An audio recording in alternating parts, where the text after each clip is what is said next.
Welcome again to my YouTube channel. Last video में मैंने आपको 3.4 का फर्स्ट पार्ट करवा दिया था। Now today we are going to do the second part, और सेकंड पार्ट में आपके स्टेटमेंट सम्स हैं। So I will just make the equations for you.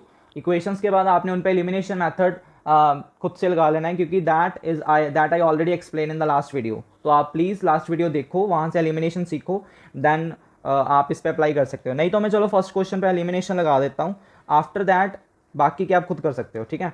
सो हमारी फर्स्ट स्टेटमेंट है, if we add 1 to the numerator and subtract 1 from the denominator, a fraction reduces to 1 and it becomes 1 upon 2 if we only add 1 to the denominator. What is the fraction?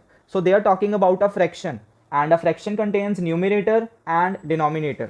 So let the numerator of the fraction equals to x and denominator of the fraction equals to y. Then fraction will be x upon y. I hope this is clear. Now according to question, in the first line they are saying that if we add 1 to the numerator, what is numerator? X. Then add 1 to it upon and subtract 1 from the denominator, तो upon -1 कर दो। then a fraction reduces to 1. reduce का मतलब ये नहीं कि -1 हो गया, मतलब ये बन जाती है, this will become 1. so now 1 upon 1, then cross multiply, x plus 1 into 1 is x plus 1, y minus 1 into 1 is y minus 1, then the y will become minus on this side, and we left with -1 here, और इस 1 को मैं उधर ले जाता हूँ। so x minus y is -1 minus 1, so x minus y is -2. so this is my first equation. now if we are talking about second line, they are saying that it becomes 1 upon 2 if we only add 1 to the denominator. हमने सिर्फ denominator में 1 add करना है, so numerator as it is, denominator plus 1, then it will become 1 upon 2. now again cross multiply, 2 into x, 2x, y plus 1 into 1, y plus 1, so this will be 2x minus y equals to 1. this is my second equation. so if you watch it carefully, so we have x minus y equals to -2, 2x minus y equals to 1. so देखो यहाँ पे जो y के coefficients हैं वो पहले same है, -1 ऊपर है, -1 नीचे है, तो यहाँ पे हमने सिर्फ साइन चेंज कर देने हैं, this is minus, this is plus, this is minus, they will cancel out. So we have 2 and 1, 2 में से 1 गए 1 एंड ग्रेटर वैल्यू का माइनस, क्योंकि 2 के आगे माइनस का साइन है, तो आंसर में भी माइनस आएगा। यहाँ पे भी minus minus plus, 2 and 1 3, greater value का माइनस का साइन, सो एक्स की वैल्यू आ गई हमारे पास 3. अब इसको इक्वेशन 1 में पुट कर दो. From equation 1 x minus y equals to -2, so 3 minus y equals to -2, so 3 को उधर ले जाओ, -3, so minus y equals to -5, cancels, y equals to 5. तो ये हमारी y की वैल्यू आ गई. now what was x? x was numerator. what was y? y was denominator. so our fraction will be that will be 3 upon 5, and this is your answer. ठीक है, ऐसे आपने elimination लगा के इसको सॉल्व कर देना है. now move to the next sum. 5 years ago, Noori was thrice as old as Sonu. So 10 years later, Noori will be twice as old as Sonu. How old are Noori and Sonu? Sorry. तो पहले तो आपने सारी statement पढ़ लेनी है और देख लेना उसमें किस किस की बात हो रही है. ना as we easily know that कि इसमें नूरी एंड सोनू की एजेस की बात हो रही है, तो पहले उनको एक्स एंड वाई लेट कर लो. So let the present age of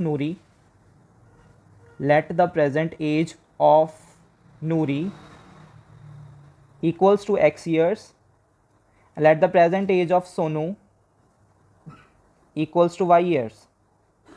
I hope clear हो गया. now first line पढ़ो. 5 years ago, ago का क्या मतलब होता है? पहले. हमारी एज 5 साल पहले क्या थी? -5 करेंगे हम, तो नूरी की एज 5 साल पहले क्या होगी? That will be x minus 5. और सोनू की एज 5 साल पहले क्या होगी? That will be y minus 5. now read the line again.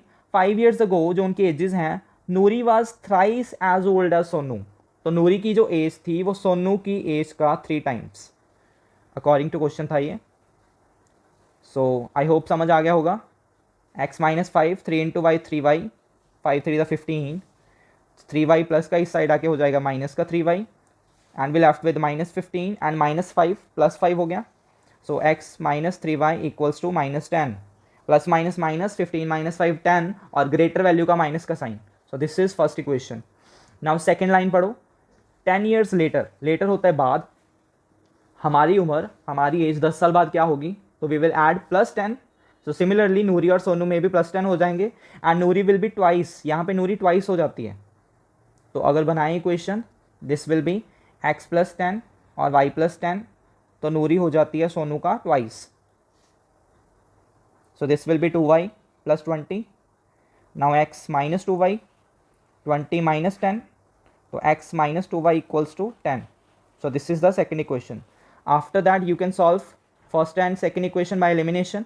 देखो इसमें x x सेम है, कुछ नहीं करना, जस्ट कट हो जाएंगे and you can solve it easily. तो आपके पास जो x की वैल्यू आएगी, नूरी की एज आएगी आपकी 50 ईयर्स प्रेजेंट एज, और सोनू की जो प्रेजेंट एज आएगी दैट विल बी 20 ईयर्स. ठीक है, you can solve it by elimination. उससे आपकी x एंड y आ जाएगी एंड आपको आंसर्स मिल जाएंगे. Now move to the third sum. The sum of digits of 2 digit number is 9. देखो 2 डिजिट नंबर वाला जब भी हमारे पास क्वेश्चन आता है तो आपने 4 लाइन्स पहले लिख लेनी है. ठीक है, वो बिना स्टेटमेंट पढ़े लिख लेनी है जब भी आपने 2 डिजिट नंबर वाला क्वेश्चन करना है. सो देखो कौन कौन सी, पहले तो मैं आपको थोड़ा सा एक्सप्लेन कर दूं कि 2 डिजिट नंबर होता है 72 मान लो, तो ये होता है हमारा ones and this is our tenths, and 72 can be written as 70 + 2. अगर इसको और इलेबोरेट करें सो दिस विल बी 10 × 7 + 2, मतलब 10 × 10th digit plus 1th digit. तो ये आपके 2 डिजिट नंबर का फॉर्मूला बन गया. 2 digit number, this can be written as 10 × 10th digit plus 1th digit. तो ये आपने दिमाग में रखना है कि जब भी 2 डिजिट नंबर वाला क्वेश्चन आए तो ये उसका फॉर्मूला होता है 10 × 10th plus 1th. I repeat again, 10 × 10th plus 1th. अब हमें नंबर नहीं पता तो हम मान लो y 1th वाले को x मान लेते हैं, इसको y मान लेते हैं. ये हमारे पास नंबर है yx. तो पहले मैं स्टेटमेंट में लिख रहा हूँ, यहाँ से आपका सोल्यूशन स्टार्ट हो रहा है. Let ones digit equals to x and 10th digit equals to y. Now 2 digit number का फॉर्मूला मैंने क्या बताया आपको, 2 digit number is 10 × 10th plus 1th, 10 × 10th, 10th कितना है y प्लस 1th कितना है x. So this will B 10y plus x. ये आपका 2 डिजिट नंबर है. इसके बाद आपने एक और लाइन लिखनी है, by interchanging the digits. By interchanging the digits, interchanging या रिवर्सिंग, मतलब x की जगह y की जगह x. ठीक है, ये आपने बिना स्टेटमेंट पढ़े ही चारों लाइंस लिख लेनी है, ones, tens, 2 digit number and interchanging the digits. Now अब आप स्टेटमेंट पढ़ो. फर्स्ट लाइन क्या लिखी है, the sum of the digits of a 2 digit number is 9. जो 2 डिजिट्स हैं उनका सम 9 है, मतलब हमारे जो 2 डिजिट्स हैं कौन कौन से, x एंड y, उनका जो सम है दैट इज 9. सो ये आपकी फर्स्ट इक्वेशन बन गई. Now second line, also 9 times the number is twice the number obtained by reversing the order of the digits. 9 times the number, कि जो नंबर आया हमारा ये वाला ओरिजिनल नंबर जो है, इसका अगर 9 टाइम्स करें तो ये किसके इक्वल आता है, इट इज़ ट्वाइस. ये ट्वाइस है, 2 टाइम्स है किसके, the number obtained by reversing the digits. Reverse मतलब इंटरचेंज करके ये आया हमारे पास. सो नाउ इसको सॉल्व कर लो. 10 × 9 90y, 9 × x 9x, 2 × 10 20x and 2 × y 2y. और x वाले एक साइड कर लो, दूसरे एक साइड कर लो. सो 9x माइनस 20x और 2y minus 90y. So this will B minus 11x minus 88y. Minus minus cancels, 11 को डिवाइड में लेके जाओगे, 88/11, दिस विल बी 8y.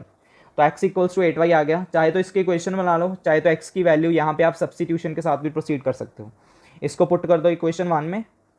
ठीक है, तो आपकी x एंड y आ जाएगी. कर ही देता हूँ, put x in equation 1. Equation 1 थी हमारी x + y equals to 9. So you have 8y + y equals to 9. यहाँ पे मैं सब्सटीट्यूशन लगा रहा हूँ, मैंने सब्सटीट्यूट किया है क्योंकि उससे ईजिली हो रहा है. So y equals to 9/9, this is 1. तो y की वैल्यू अब इसमें पुट कर दो. नाउ x इक्वल्स टू क्या था हमारा 8y. So this is 8 × 1, this is 8. तो x 8 आ गया, y 1 आ गया. तो हमारा 2 डिजिट नंबर क्या था हमारा 10y + x. So 10 into y is 1 plus x is 8. So this is 10 plus 8. So this is 18. I hope clear हो गया आपको. ठीक है. Now move to the next sum. Meena went to a bank to withdraw 2000 rupees. Meena bank जाती है 2000 निकलवाने. She asked the cashier to give her 50 and 100 rupee notes. उसने cashier को बोला कि उसे 50 के और 100 के notes he they. And Meena got 25 notes in all. How many notes of 50 and 100 she received? तो बहुत ईजी है. तो number of 50 rupees notes x and number of 100 rupee notes equals to y. पहले देखो टोटल नोट्स कितने हैं उसके पास 25. तो पहली इक्वेशन तो यही बन गई. देखो x plus y equals to 25. उसके पास टोटल मनी 2000 है, मतलब जितने 50 के नोट्स हैं और जितने 100 के हैं. तो इनको मल्टीप्लाई कर दो. 50 इंटू एक्स कितना हो जाएगा हमारा 50x and 100 into y 100y and this will be equals to 2000. ये मैंने कैसे किया देखो. मान लो आपके पास 50 के 10 नोट्स हैं और 100 के आपके पास 5 नोट्स हैं. तो टोटल मनी कैसे आप पता करोगे. इसको मल्टीप्लाई करोगे 500 प्लस इसको मल्टीप्लाई करोगे 500 तो आपके पास 1000 आ जाएगा. ठीक है. ऐसे हमने टोटल मनी पता कर ली. तो 50 इंटू एक्स कर दिया, 100 इंटू वाई कर दिया एंड हमारे पास ये आ गया. आप चाहे तो इसको ईजी कर सकते हो. 50 कॉमन आ रहा है यहाँ से. X plus 2y equals to 2000. तो 50 को उधर डिवाइड कर दो. तो x plus 2y equals to 2000 upon 50. So cancellation. This will be 40. So your next equation will be x plus 2y equals to 40. तो ये आपकी सेकेंड इक्वेशन बन गई. आप इन पे एलिमिनेशन लगाओ. Then you will have x equals to आपकी x की वैल्यू आ जाएगी 10 और y आ जाएगी आपकी 15. तो ये आपके आ गए 50 रुपये के नोट्स और ये आपके आगे 10 रुपये के नोट्स. ठीक है. 50 और 100 सॉरी. सो ये आपका आंसर आ गया. Now move to the next sum and the last sum of this exercise. A lending library has a fixed charge. ये देखो लास्ट जो एक्सरसाइज थी वहाँ पे हमने ओला कैब वाला क्वेश्चन किया था, कार वाला टैक्सी चार्जेस वाला जिसमें फिक्स था. अब टैक्सी की जगह लाइब्रेरी आ गई है. तो उन्होंने फिक्स चार्ज किया हुआ है फॉर द फर्स्ट 3 days. ठीक है. तो पहले मैं यही लिख लेता हूँ. Late fix charge for 3 days. 3 days का उन्होंने चार्ज लेना ही है. चाहे आप 2 दिन के लिए बुक लो बट वो 3 दिनों के पैसे लेंगे ही लेंगे. तो वो उन्होंने फिक्स किया है. And an additional charge for each day thereafter. तो चार्ज पर डे उन्होंने लिया है y रुपीज़. अब जो सरिता है वो 27 देती है for a book kept for 7 days. 7 days के लिए वो 27 रुपीज़ दे रही है. 7 days के लिए वो 27 दे रही है. अब मैं इक्वेशन बना के दिखाता हूँ. ये हमारे मान लो 7 days है. 1 2 3 4 5 6 7. तो ये फर्स्ट 3 days के तो x है. बाकी हर डे का y है. तो इक्वेशन क्या बन गई हमारी x प्लस कितनी वाइज आ गई हमारी 4y इक्वल्स टू 27. सो ये हमारी फर्स्ट इक्वेशन बन गई. ठीक है. क्योंकि 3 days का फिक्स है. नाउ 21 दे रही है वो सूजी 5 days के लिए. तो 5 days के लिए 21 है कि 25 है 21. सो देखो 1 2 3 4 5. तो ये हो गया हमारी x तीनों दिनों की. यहाँ पे y यहाँ पे y. So this will be x plus 2y equals to 21. ठीक है. So this is our second equation. फिर इनको सॉल्व करो. देन आपके पास x आ जाएगी 15. ये मैं कर ही देता हूँ. चलो x plus 4y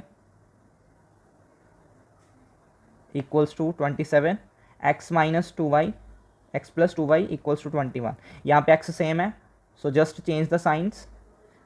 cut 4 minus 2 2 21 minus 27 minus 21 6.